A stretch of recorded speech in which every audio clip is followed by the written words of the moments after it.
It's a real working still. It's legal, and it costs about $70 if you buy all the extras. It's the brainchild of businessmen John Phillips and Andy Butler. It was chance. We were talking at breakfast one morning about the energy headlines and the problems with the OPEC nations, and about why Virginia couldn't have a Gasohol production plant right here.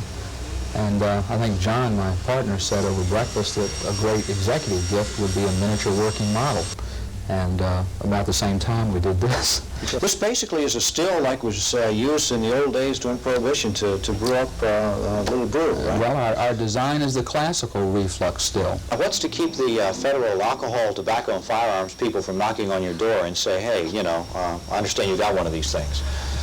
Two things, Dave. These are, you're allowed to have a permit to produce fuel alcohol, and it must be fuel alcohol, not for beverage use. And we include the federal permit application form in the still. They go ahead and file it, get their permit back. How long does that take, you know? It takes a few weeks, 2 to 3 weeks.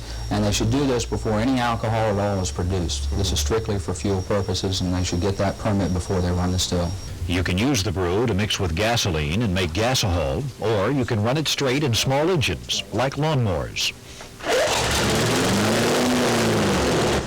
Butler and Phillips are just starting production, but they have run ads like this one around the country and say the orders are starting to roll in. The Victory still, like the Victory Gardens of World War II, won't alleviate the entire shortage problem, but with one set up in your kitchen, your garage, or your basement, it can't hurt. David Mims, Area 10 Eyewitness News, Norfolk.